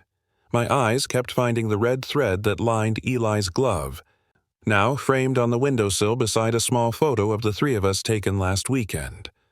Our first picture together that didn't belong to tragedy. Lena set a cup of coffee in front of me. "You're quiet." "Just thinking." "About work?" "About balance," I admitted. "It's strange. Running a company that suddenly listens to me more because I stopped pretending to have all the answers." She smiled knowingly. "You finally realized leadership isn't control. It's trust," I said softly. Her hand brushed mine on the table, a touch that carried both history and hope. "You're learning fast." Eli clapped his hands. "Can we go to the pier later? Mom said it's sunny." I exchanged a glance with Lena. "We'll see. There's a meeting at the office I should—" She raised an eyebrow. "Should?" I sighed, smiling. "Should probably reschedule." Eli grinned triumphantly. "Pier it is." We arrived just after noon. The lake was calm, sunlight glinting off thawed ripples. Vendors lined the boardwalk again, laughter returning to the spaces where sirens once echoed. Cabin 17 had been polished to a quiet shine.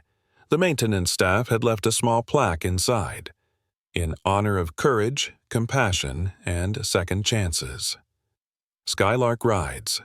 Eli read it out loud, then looked up. "That's us, right?" Lena nodded, smiling. "That's all of us." The ride started. As the cabin rose, Chicago's skyline unfurled across the horizon, blue-gray towers softened by the sun. The lake stretched infinite and glittering. Eli pressed his glove against the window. "It looks different now." "It is different," I said, "because this time we're not looking down. We're looking out." Lena leaned against the glass, her reflection beside mine. "You used to look at the world like a problem to solve. Now you look like a man who found what he was missing." "I did," I said, eyes on the boy who was tracing shapes on the fogged glass. "And I won't lose it again." Eli drew 3 small letters on the window with his finger, Jax, and then added another, crooked but sure. E. He turned, grinning. "Now it's ours." Lena's hand found mine. The wheel carried us higher into that brief, perfect stillness where the whole city feels suspended. And for the first time, I wasn't measuring the distance from the ground. I was counting the seconds we'd earned to simply be here, together, above the noise, alive. Weeks later, Skylark's main office held its first post-crisis board meeting. For once, there was no polished presentation, no financial forecast, no jargon about market resilience. Just people, engineers, community advocates, and rescue responders sitting in one long room lit by winter sunlight. I stood at the head of the table, tie loosened, notes untouched. "You all know why we're here," I began. "We used to build machines that kept people safe. Now we're building trust again." A veteran engineer raised a hand. "Does that mean slower expansions?" "It means smarter ones," I said. "We'll design for humanity first, efficiency second. If we ever face a choice between quarterly margins and human warmth, we choose warmth. Every time." There was silence, then quiet applause. Afterward, Mia found me in the hallway. "You realize you just rewrote your own business model?" I smiled. I had a good teacher. "Who? Lena? And the 6-year-old who thinks syrup solves everything." She laughed. "I like this version of you." "So do I," I said. That evening, Lena and Eli joined me at the pier for the official reopening ceremony. City officials gave speeches, cameras flashed, but it was Eli who stole the moment. He stood on tiptoe to reach the microphone and said, "My mom says the world gets cold sometimes, but if you build something strong enough, even frozen things can move again." The crowd fell silent, then erupted in applause. Lena wiped a tear. "He gets that from you." I shook my head. "No, he gets that from both of us." As the Ferris wheel began to spin behind us, the lights turned red, white, and gold, colors reflecting on the lake like fire and forgiveness. Eli lifted his hand high, glove shining under the glow. I took his small fingers in mine, the red stitches catching the light.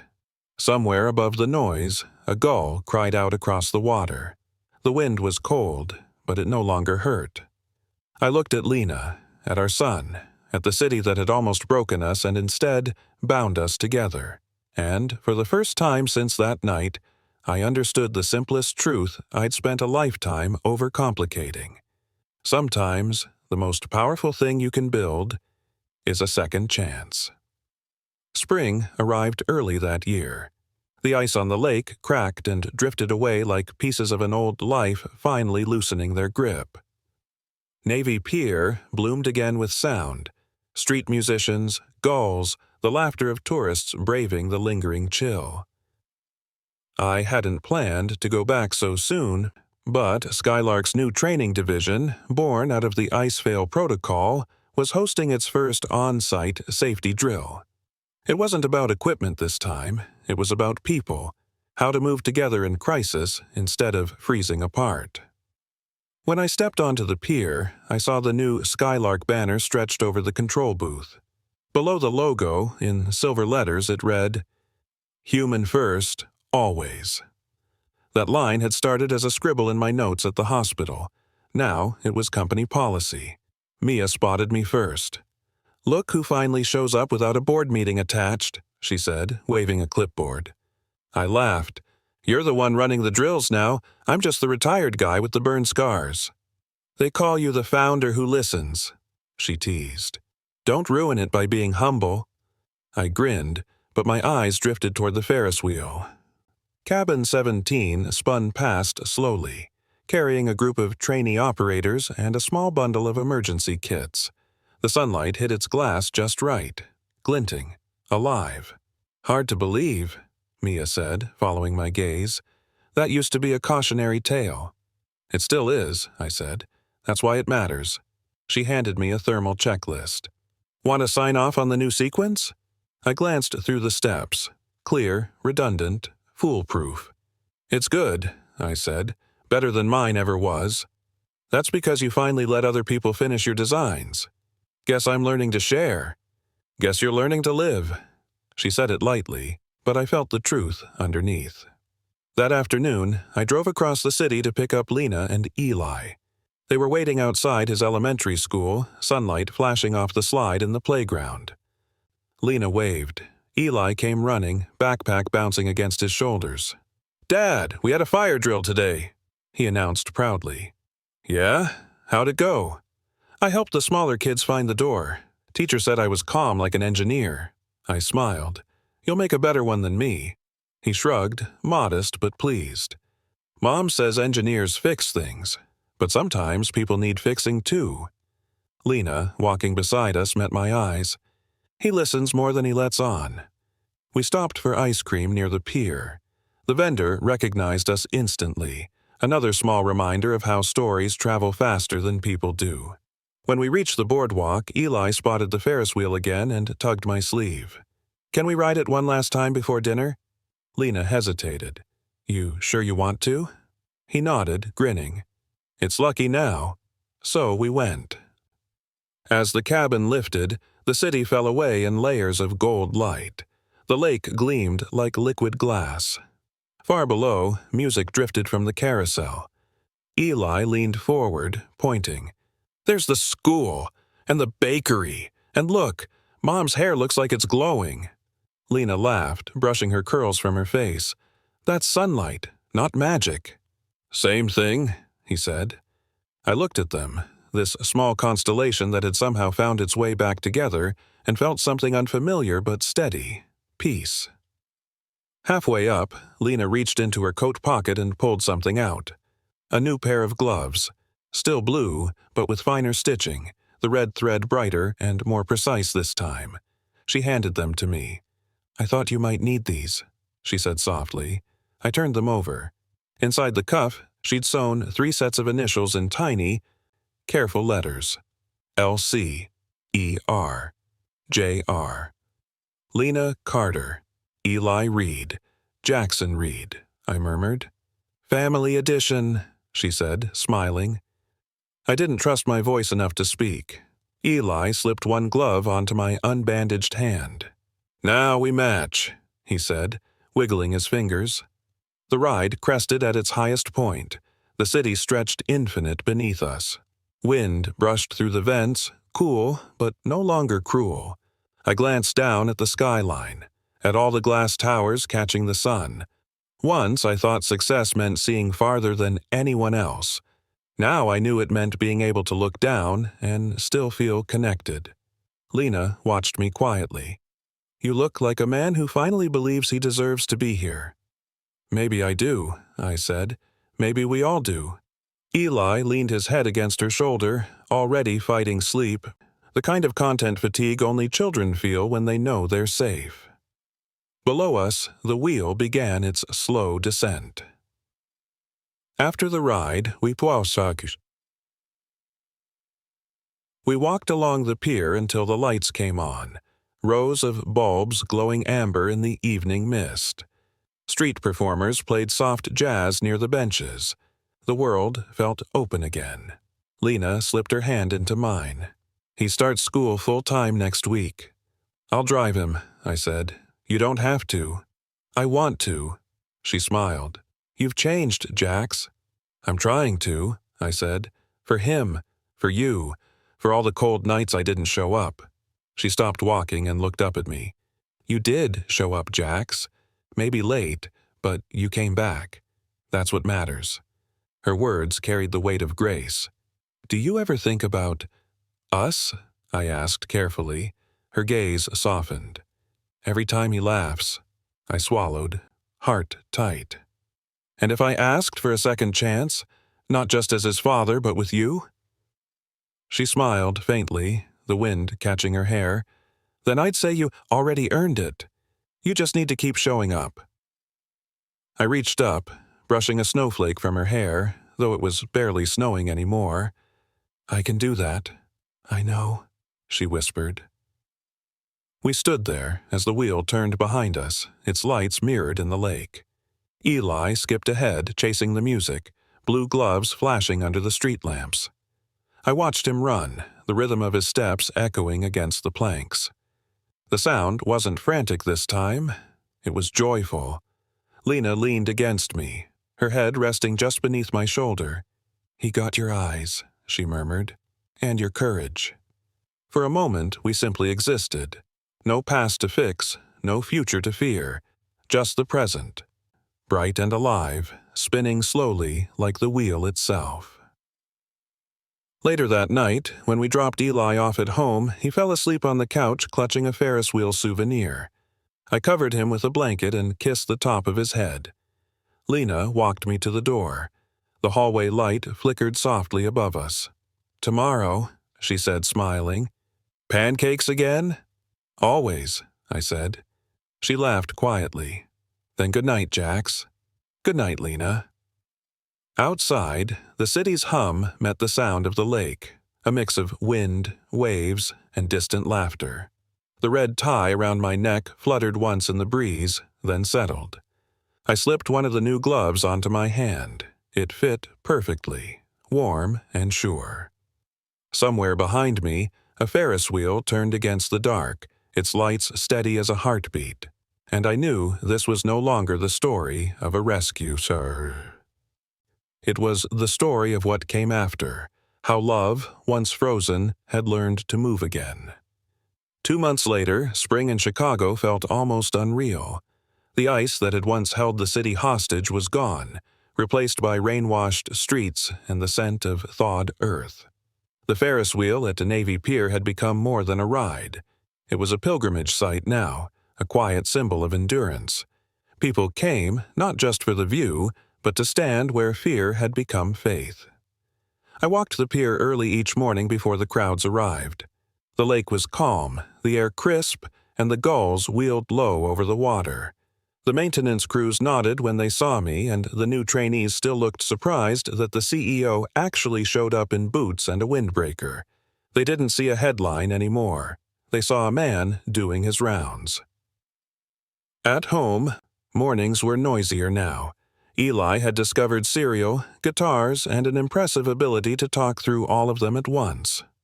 "Mom says I can join the robotics club if I promise not to build anything that flies indoors," he said one morning, spoon halfway to his mouth. "That's a reasonable clause," I said. "What's the project?" "A thermal drone that drops warm packs, like yours." Lena, passing with a cup of coffee, smiled. "He's been sketching designs on napkins again. You've created a monster." "I've created an engineer," I corrected, "just one with better handwriting." Eli grinned, syrup on his chin. "Can I bring it to the pier when it's done? You can test it." I nodded. "Deal. But only if your prototype passes the mom inspection first." Lena smirked. "You'll both fail if it doesn't." The boy laughed. And for a moment the room filled with the kind of sound that could fix almost anything. That week, Skylark's headquarters hosted a small press event to unveil the Lena and Sky Kids Safety Trust. Not as a PR move, but as a promise made visible. The atrium had been refitted into a bright space with light blue walls, kid-height tables, and interactive displays. A sculpture hung in the center, a circular lattice of steel shaped like a Ferris wheel. Each spoke engraved with the name of a child Skylark had helped since the initiative began. Lena stood beside me as we cut the ribbon.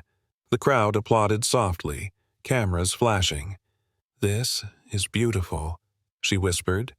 "It's the only kind of monument I ever wanted," I said. "One that works." Eli tugged my sleeve, eyes wide. "Dad, look, our names." Sure enough, near the center of the sculpture, small etchings read, LC, ER, JR. He reached up and brushed the letters with his fingers. "It feels cold," he said. "It'll warm up," I told him. "Metal just needs time to remember it's alive." The words came out before I realized what I was saying, and when I looked at Lena, she was smiling like she'd heard more than I'd meant to say. Later that night, after the event, we drove to the lakefront. The city was draped in lights.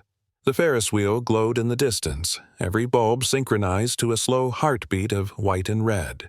We parked and walked along the shore. The air smelled of rain and the faint metallic tang of spring storms. Lena slipped her hand into mine. "You've changed everything," she said quietly. "I just started showing up," I said.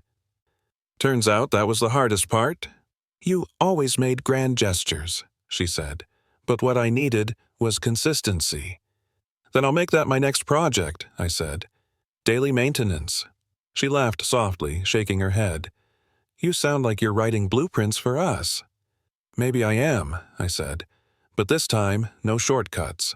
Every bolt checked, every weld tested. We stopped by the railing. The water below reflected streaks of red and gold light, rippling with the rhythm of the city. Do you ever think, she asked, that maybe that storm happened to bring you back? I looked at her, the wind lifting her hair. If it did, then it's the only storm I'll ever thank. She smiled and leaned into me. The warmth of her shoulder against mine felt like home rediscovered. Behind us, the Ferris wheel turned slowly, the lights shimmering over the water. A few days later, I found myself in a classroom at Eli's school. The robotics club had invited me to talk about the ice veil protocol, though half the kids seemed more interested in my burned hand than the technology. So, you rerouted power into a frozen bearing during a storm? One kid asked. Weren't you scared? Of course, I said. Courage isn't the absence of fear. It's deciding something else matters more. Eli, sitting proudly in the front row, raised his hand. Like love? The room went quiet for a beat. Then the kids nodded. One girl whispered, That's cool. I smiled. Exactly like that. That evening, Lena and I walked the pier again while Eli stayed with friends. The city glowed under a sunset painted in deep coral hues. Do you ever get tired of being reminded of that night? She asked. Not anymore, I said, because every reminder means we survived it. She looked out at the horizon. I used to hate this place, she admitted, after what happened.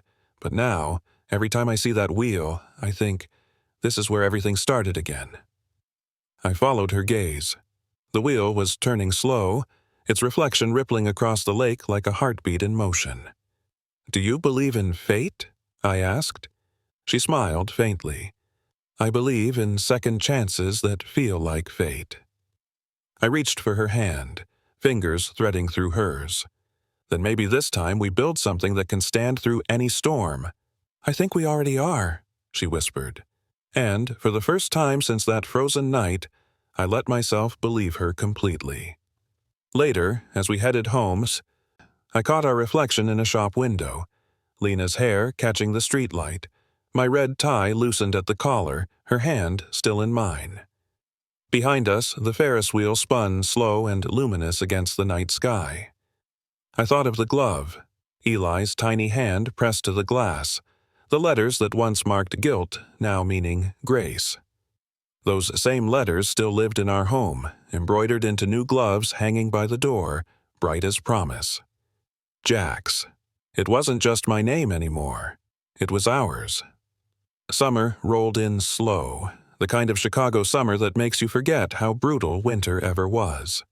The city smelled of street food and river air.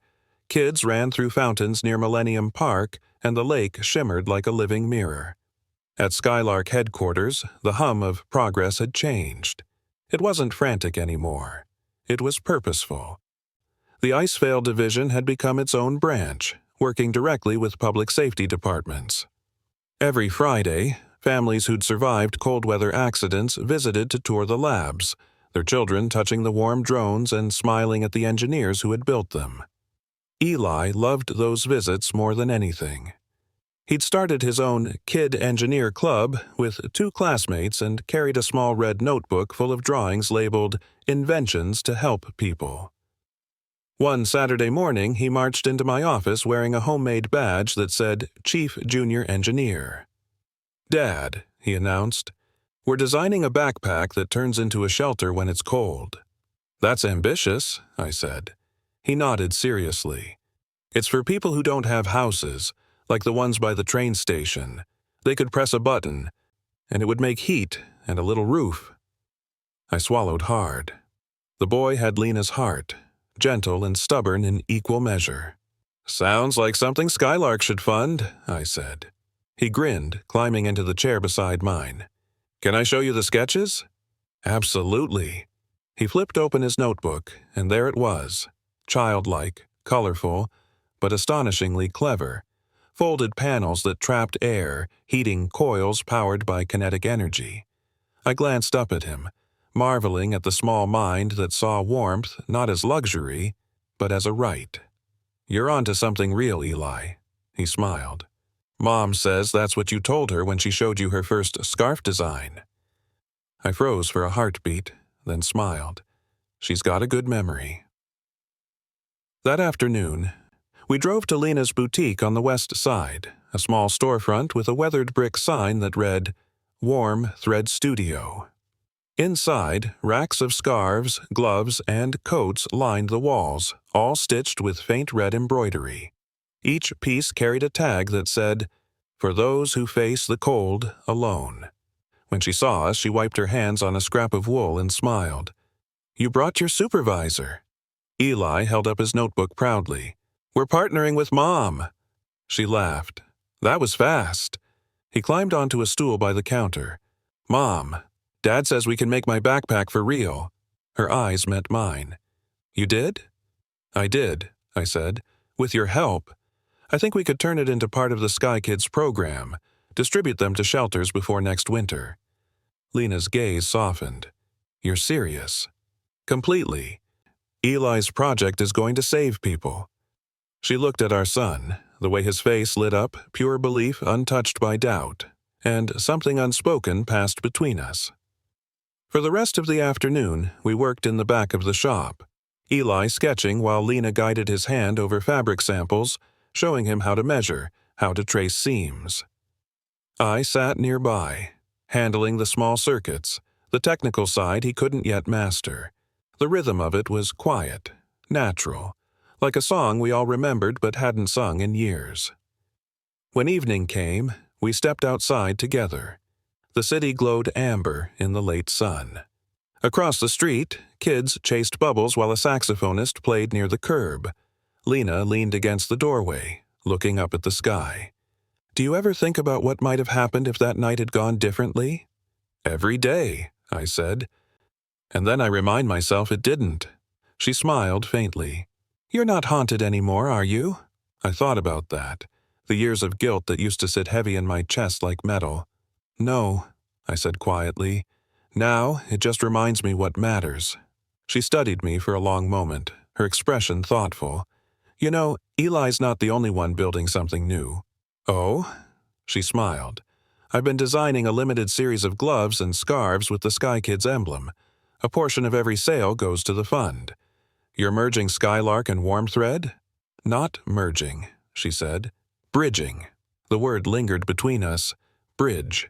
A simple thing, but it carried weight. I nodded. "Then, let's build that bridge properly." Her eyes flickered with curiosity. "What do you mean?" I reached into my jacket pocket and pulled out a small velvet pouch. Inside was a bracelet made from intertwined red and blue threads, 2 colors woven into one loop of silver wire. "I wanted to give you this on the night of the award dinner," I said, "but I think tonight means more." She looked down at it, speechless. "You made this?" "With my burned hand," I said with a half smile. "So it's not perfect, but it's real." She traced the threads with her fingers, her voice soft. "You really don't know how to stop mending things, do you?" "Not if I can help it." She slipped the bracelet onto her wrist, the red thread catching the last bit of sunset light. Later that week, the prototype of Eli's backpack arrived from the Skylark lab, compact, clever, and astonishingly functional. When unfolded, it turned into a small, insulated shelter with an integrated heat panel. The day we tested it, the sky was streaked with clouds. Eli stood proudly beside the open structure as reporters gathered nearby.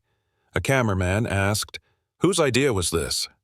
Eli looked straight into the lens. "Mine and Mom's and Dad's, but it's for everyone who gets cold." I knelt beside him. "And for everyone who forgets what warmth feels like." He nodded, serious as a statesman. "Because nobody should." The reporter smiled, lowering the microphone. "You've got your father's determination." Lena corrected her gently. "He's got his own." That night, as we packed up the equipment, I caught my reflection in the darkened glass of the Skylark van. The same red tie, the faint scars on my hand, the city lights behind me. Lena came up beside me, slipping her arm through mine. "You look proud." I am, I said, but not of me. Of him? Of us, I said quietly. We walked together down the pier, past the lights and laughter, past the hum of summer wind off the lake. The Ferris wheel turned behind us, steady and patient. And as the sky deepened to indigo, the reflection of its red lights shimmered across the water like a heartbeat that refused to fade. That night, lying awake, I thought of something Eli had said about building warmth for people who'd forgotten it. Maybe that was what love really was. Not the fire that burned bright for a moment, but the steady heat that kept you alive through the long, cold nights. And maybe that was what we'd built. Something steady. Something that would last. Autumn settled over Chicago with the kind of golden patience that makes the city look forgiven. Trees along the lakefront blazed copper and red, and the Ferris wheel gleamed in the fading light like a memory caught mid-turn. Skylark had changed again. The board had voted unanimously to move its headquarters closer to the water, a decision they said was strategic, but everyone knew the truth. The pier had become a compass. Everything meaningful pointed back to it. The Lena and Sky Kids Safety Trust was growing faster than we'd ever imagined. Drone kits had been shipped to 30 cities. The first batch of Eli packs, as everyone called them, had already been distributed to shelters across Michigan and Wisconsin.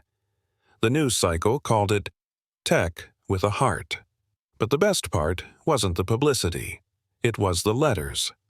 Every week, Skylark's mailroom delivered envelopes from families across the country, handwritten notes from parents thanking us for heat delivered in time, from firefighters who used our drones during winter rescues, from kids who said they wanted to be engineers like Eli's dad. I read every one.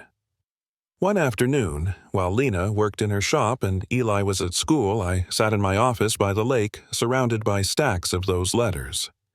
The sunlight bounced off the water and threw fractured light across the walls. Mia knocked lightly and stepped in. "You've got a visitor." "Investor or inspector?" I asked. "Neither," she said, grinning. "It's smaller." Eli peeked around her leg, grinning wide. "Surprise!" I blinked. "Hey, shouldn't you be in class?" "Field trip," he said. "Mom's teaching us about design. She said I could come show you something." He ran forward, clutching a small, round object wrapped in blue paper. "We made this in art class. It's for you." I unwrapped it carefully. Inside was a clay model of a Ferris wheel. Uneven, hand-painted, but perfect in its imperfection. Around the base, he'd written in red marker, "Don't let the wind stop you." I stared at it, throat tight. "This is incredible, buddy." "It's for your desk," he said, "so you don't forget that night." I crouched down, meeting his eyes. I could never forget, but this'll help me remember why. He smiled, proud, and jumped into my arms. I held him, feeling his small heartbeat against mine. Mia snapped a picture with her phone. "The PR team's going to love that one." I laughed. "They can't have it. That one's just for us." That evening, we went to Lena's shop to close up together. The first chill of fall had arrived, the kind that hinted at snow hiding just over the horizon. She was organizing a shipment of new scarves when I walked in, Eli perched on my shoulders like an impatient foreman. "Inventory check complete," I said. "Supervisor approves." She turned, smiling. "Then tell your supervisor we're closing early." We left the lights on inside, soft golden glow spilling through the windows, and walked toward the pier. The air was crisp, the lake silver under the rising moon.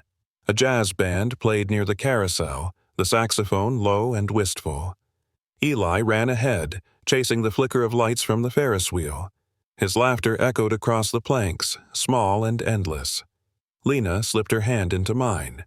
"Do you ever think," she asked quietly, "that maybe this was what all the pain was leading to?" I thought about it, the missed years, the storm, the long nights of guilt that used to keep me awake. "Maybe," I said, "or maybe the pain just taught me how to hold on to something when I finally got it right." She looked up at me, eyes reflecting the lights of the wheel. "You did get it right, Jax." I smiled, the kind that lives in the chest more than on the lips. "Not alone." She stopped walking, her voice soft. "You know, I never told you what I was thinking that night before everything froze." I turned to her. "Tell me." I looked at Eli. He was trying to keep me awake, whispering to me to hold on, and I thought, if we get out of this, I'll find a way to let the world see who built this man's heart. I blinked back tears I didn't expect. "You already did." She smiled, brushing my cheek with her thumb. "Maybe, but now you know it wasn't luck that saved us. It was you finally choosing love over fear." For a moment, neither of us spoke. The Ferris wheel turned slowly behind her, a halo of white light encircling her hair. Eli ran back toward us, his breath puffing in the cold. "Come on! They turned the lights red for the Sky Kids." Sure enough, the wheel's bulbs had shifted. Blue fading into deep crimson, then brightening into a heartbeat rhythm that pulsed across the lake. Lena laughed. "They must have known you were coming." Eli grabbed both our hands. "Come on, let's ride together." We followed him into the queue, the wind picking up again, colder now, but no longer cruel. When we climbed into cabin 17, the heaters hummed to life instantly. Steady, warm, dependable. As we rose, I looked out at the city. The skyline painted gold and silver. The same view that once looked like distance now felt like belonging. Halfway up, Eli pointed down at the pier. "That's where we were." "Yeah," I said, voice quiet. "And now we're here," he said proudly. Lena smiled, pulling him close. "Exactly." The wheel reached its peak. The three of us sat there suspended in that brief, weightless quiet, Chicago glowing beneath us, the lake stretching endless and forgiving. Eli whispered, "Mom says when you're really happy, time slows down." I looked at him, at her, at the city reflected in their eyes. "She's right," I said. When the ride ended, we stayed on the pier, watching the lights ripple across the water. The wind tugged at my tie, at her hair, at his glove, the same glove that had started everything. Eli tugged my sleeve. "Dad?" "Yeah, buddy?" He looked up at the stars, his breath forming clouds in the cold. "You think storms ever get tired?" I smiled. "Maybe they do. Maybe they just turn into wind so they can keep moving, but softer." He seemed to think about that, then nodded. "I like soft wind better." "So do I." He ran ahead toward the carousel, laughter echoing behind him. Lena leaned into me, her voice a whisper. "We're going to be okay, aren't we?" I kissed her forehead. "We already are." The Ferris wheel turned one more time, its reflection rippling across the water like a heartbeat stretching toward the horizon. I watched it glow against the lake, knowing what it meant now. Redemption wasn't about rising higher. It was about returning, over and over, to where love waited, and staying long enough for it to know you meant it this time. Winter came back softer the next year. It didn't roar, it whispered. The lake froze only in small patches, and the snow arrived in patient flurries that felt more like reminders than warnings. Navy Pier glowed against the early dusk, its lights reflecting on the water, calm, rhythmic, familiar. The Ferris wheel still turned, steady as ever, but tonight it wasn't just another rotation. It was the first anniversary of that night, the night the storm changed everything. The city had renamed it Warm Light Day. Skylark funded it, but the idea came from Eli. A day, he'd said, for people to remember warmth when the world gets cold. It had caught on. Schools hosting coat drives, shelters distributing new Sky Kids packs, volunteers walking streets to check on those who slept rough. And tonight, we were back where it all began. The pier had been cleared of tourists for the ceremony. A small crowd gathered under soft spotlights, firefighters, nurses, drone techs, city officials, and families who'd been saved by the ice veil protocol that year. I stood near the edge of the stage, coat collar turned up against the wind. My burned hand, now healed to a pale scar, flexed easily around the microphone. Lena stood with Eli in the front row. She was bundled in one of her own scarves, deep blue with a single red thread woven through it. Eli wore a matching one, his gloves bright against the dark. When the mayor finished his introduction, I stepped forward. The wind brushed my face, cold but clean. 1 year ago tonight, I began. A storm stopped this city, and for a moment I thought I'd lost everything that mattered. But the truth is, storms don't just destroy. Sometimes they clear the air. I paused, scanning the crowd until my eyes found them. Lena's steady gaze, Eli's grin that could melt the lake itself. That night, I continued, a child's voice came through the radio and reminded me what I'd forgotten, that safety, love, and second chances aren't statistics. They're choices. Choices we make again and again, no matter how cold it gets. A hush fell over the pier. Even the wind seemed to still. I lifted my hand slightly, the scar pale under the light. This scar doesn't hurt anymore. It just reminds me that warmth is something we build together, every day, for someone else. From the control booth, Mia's voice crackled in the comms. "Ready when you are, boss." I smiled. "Do it." The lights dimmed. For a heartbeat, everything was black. The pier, the water, even the city skyline behind us. Then, one by one, the bulbs along the Ferris wheel flared to life.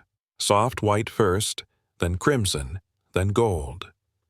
The wheel spun slowly, the colors pulsing like breath.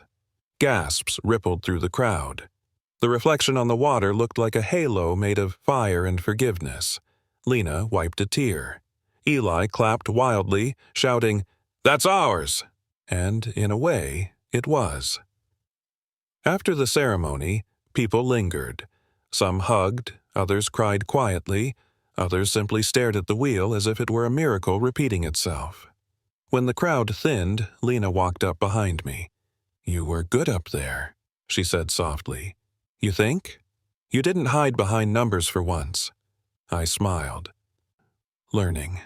She slipped her arm around my waist, resting her head against my shoulder. "You know what I loved most?" "What?" "When you said warmth is something we build together. That was perfect." It was true. She tilted her face toward mine. "Then keep building." I looked down at her, at the woman who'd once been a memory, now an anchor. "With you?" "With us," she said. Her hand found mine. Together we walked toward the ride where Eli was waiting, talking a poor maintenance worker's ear off about drone algorithms and thermal packs. "Ready to ride?" I called. He turned, grinning. "Always." We climbed into cabin 17 again, the same one that had hung frozen above the world a year ago. Inside it was warm. The new heaters hummed gently, the air crisp and safe. The city unfolded below us, glittering like 1,000 second chances. Eli pressed his gloved hand to the glass. "Look," he whispered. "The water's not frozen anymore."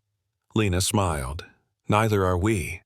I reached into my coat pocket and pulled out the small clay Ferris wheel he'd made months ago. It fit neatly into my palm, its base etched with, "Don't let the wind stop you." I set it on the seat beside him. "You still mean that, buddy?" He nodded. "Yeah, but I think the wind helped us too." I laughed softly. "Yeah, I think it did." The wheel reached its highest point. The three of us sat there, bathed in the golden light, the lake stretching endless beneath us. Lena rested her head on my shoulder. "You know," she said, "we never got that view before the storm." I looked out at the city, the skyline glowing warm against the night. "Maybe we had to earn it." Eli looked up at me. "Dad?" "Yeah, champ?" He smiled, sleepy but certain. "You think every storm ends like this?" I glanced at Lena, then back at him. "If you hold on long enough," I said, "the good ones do." He leaned against her, eyes drifting closed, glove still pressed to the glass. The cabin hummed. The wind outside brushed gentle fingers across the glass. No longer an enemy, just a reminder. And as the wheel turned, steady, quiet, alive, I looked at my family. The lights reflected in their eyes, and I understood. The storm hadn't ended that night. It had simply changed direction and started blowing us home.